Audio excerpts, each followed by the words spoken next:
No, I'm Not a Human is a game of missed opportunities. The game has such a unique and interesting premise. People show up to your door and you need to decide whether to let them in or not, with the risk of them being a visitor. Creatures that look and act like people, but are definitely not human. However, like these visitors, No, I Am Not a Human is less interesting than it initially appears. Gameplay that is simplistic at best, and monotonous at worst. In this video, we're going to dissect how this game works fully, so if you have any sentiment for No, I'm Not a Human, I'd recommend coming back at a later time. The core idea of No, I'm Not a Human is centered around distrust and paranoia.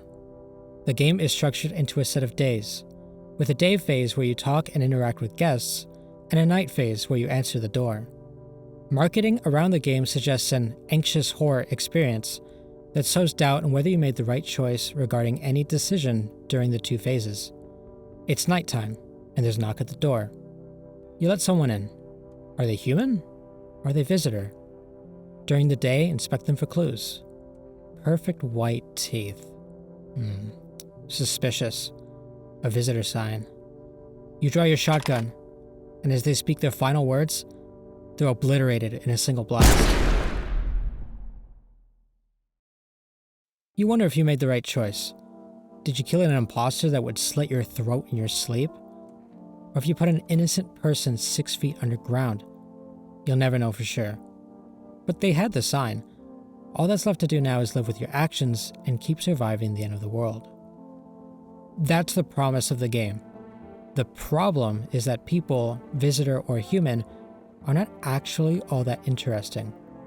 For a game that posits itself as humanity-oriented, there's a surprising lack of dialogue surrounding each individual, especially when dialogue is the cheapest asset to produce. Once you've seen the little story one person has to tell, that's it. There's nothing more for them to offer you. On restarts or future playthroughs, you can let that same person in and just figure out if they're a human or a visitor. This makes each person a one-dimensional caricature, with one gimmick that's used up once you've seen it.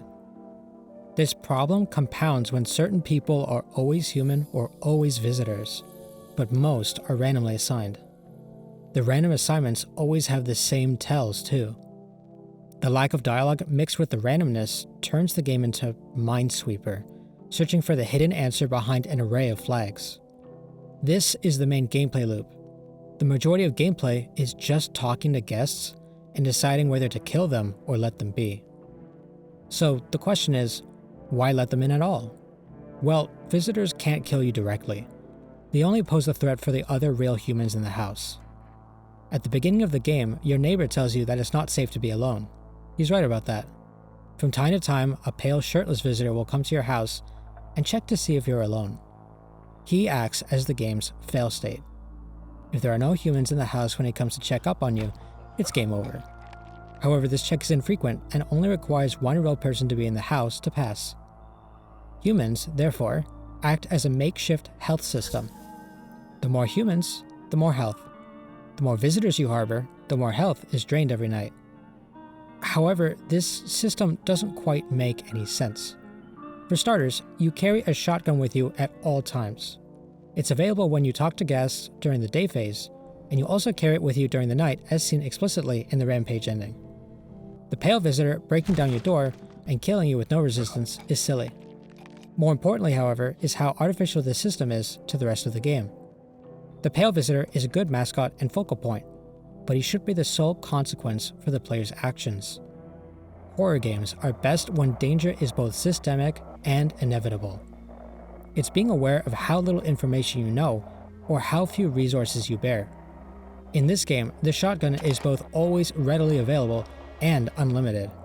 You can slaughter every person in the house indiscriminately, and they're powerless to stop you.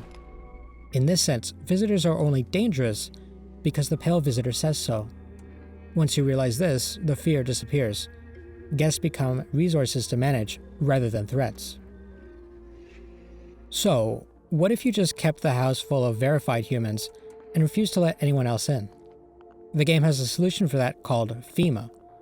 As the world is ending, the government created a new organization to control the visitor problem, and their employees will show up at your door to forcibly take away guests. FEMA introduces pressure to keep a revolving door of house guests as new faces keep the game fresh.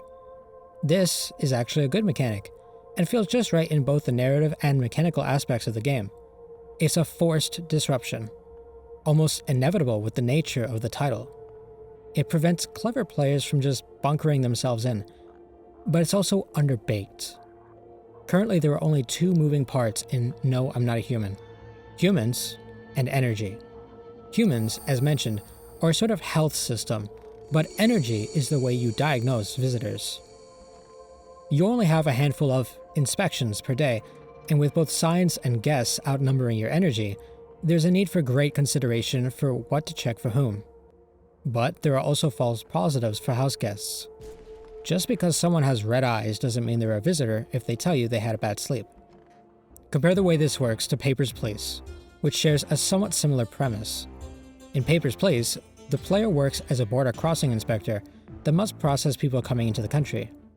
The otherwise boring gameplay of inspecting documents and cross-referencing rules is fun and engaging by giving players many balls to juggle at once. The player has to process enough people per day to earn enough to afford rent, feed their family, and run the heat. The more people you process, the more money you earn, but speed is always weighed against precision. Every time you let in someone that had an expired date or a forged passport is a citation against you, and eventually this will cost you financially. This also lets curveballs be thrown at the player, like special events or special people such as Georgi and the members of Izik. This is all compounded by the rules changing every day, requiring the player to adapt quickly and handle an increasingly complex workload. Passport, papers, people, border, money. Passport, papers, people, border, money. Passport, papers, people, border. What the? There's a guy climbing over the border. Grab the gun. Wait, what? Shoot the guy. Shoot him now. Do it!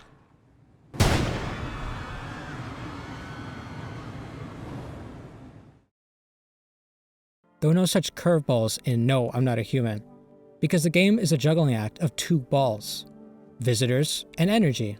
That's it. Let them in, check for signs, and either kill them or leave them alone. It's manageable and shallow. FEMA helps to disrupt this ball juggling a little bit, but it's more or less a prototype system that hasn't been fully integrated. There are more than a few prototype systems in this game, actually. At the very beginning of the game, your neighbor gives you a finite case of beer that drains all your energy when you drink it, which is supposed to be useful if you just want to end the day while you still have energy. But why not just let players end the day if they want to? Why implement this at all? For a handful of specific interactions with guests? The phone and radio are also such prototype systems. You'll find various phone numbers as you play the game, but this just adds a bit more narrative to the experience rather than something you have to interact with.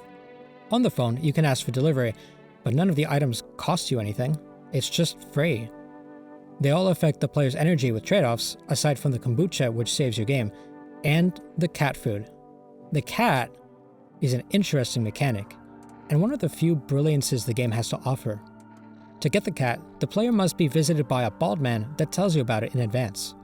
He states that the person bringing the cat must be let inside too, but once the cat is in the house, you can choose what to do with the deliverer. This deliverer is the ballerina, who is always a visitor. Therefore, an ultimatum: let the cat in, but at the same time, let in a visitor. Interesting choice. When fed, the cat prevents visitors from killing humans during the night, which provides actual strategic value to your decisions. This is a good idea, but like every other system, it's not correctly implemented. You can order every other day and get 2 cat food from ordered delivery. You only use 1 when feeding it, which means you can feed the cat every day, indefinitely, which means you can let in as many guests as you want and nobody will die, therefore making it statistically impossible to lose to the pale visitor unless you have a house full of guests who are all visitors. In this sense, you can coast to the end of the game and most likely achieve the No, I'm Not Alone ending. It's clear that all of the gameplay systems for No, I'm Not a Human are simple or poorly designed. However, honestly, it may not matter. Not every game has to be complex or deep to be successful, And No, I'm Not a Human is a clear example of this, with the game selling over 100,000 copies in its first 2 weeks of release. People enjoy it, and clearly resonate with its themes, tone, and atmosphere. Its photo-bash sprite work is phenomenal, and the uncanny designs of each of the guests absolutely stand out from everything else on the market. Not to mention the game's haunting soundtrack, which is one of my personal favorite OSTs of the year. On these fronts, the game is a home run. But this is a game design channel, so let's take a shot at overhauling the gameplay to further enhance what's already here. We can look at the 3 main phases of the game and interweave mechanics that lead to a solid chain of interesting gameplay. Currently, the entry phase during the nighttime is static. Randomized guests say the same lines of dialogue regardless of whether they're a human or a visitor. After listening to their story, let's expand the dialogue options to check for known visitor signs. For example, we could ask, "Have you been sleeping well?" alluding to the status of their eyes. This gives them the opportunity to lie, hesitate, or contradict themselves later. As more signs develop throughout the game, more dialogue would open up, and the partial unreliable information gained here would scale into later gameplay. This is a low-cost implementation that requires writing a few hundred lines of dialogue across the 56 current guests, and a simple extension of the existing dialogue framework. Currently, available actions during the day include calling people on the phone, using items, and interacting with guests. Expand energy to look for visitor signs, and then choose to shoot them or leave them alone. Let's completely do away with the energy system and instead replace it with a time system. Maintaining a house of guests is no small task, so we can balance inspecting guests with making food and upkeeping the house. Things that will benefit humans but are unnecessary for visitors. Neglect making food and they will starve. Ignore the dying AC and they'll overheat. If conditions become too bad, humans will die or leave.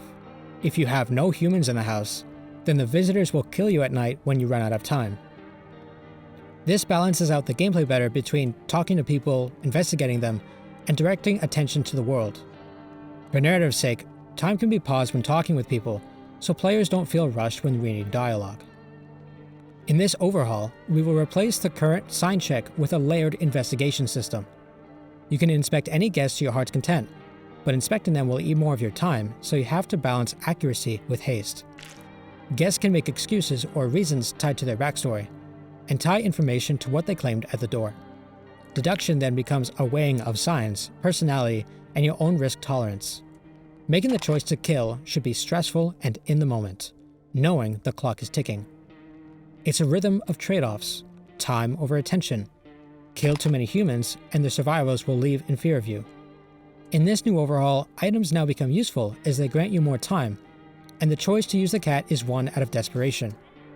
This framework is more in sync with the goals of the narrative and supports the overall vibe of the game fittingly.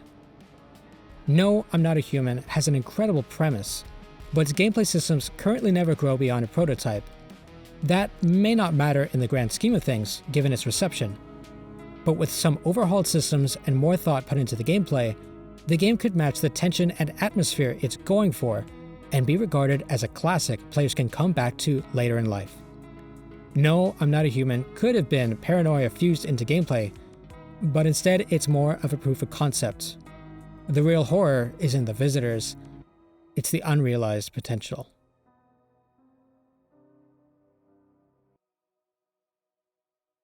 If you've made it this far, thank you very much for watching.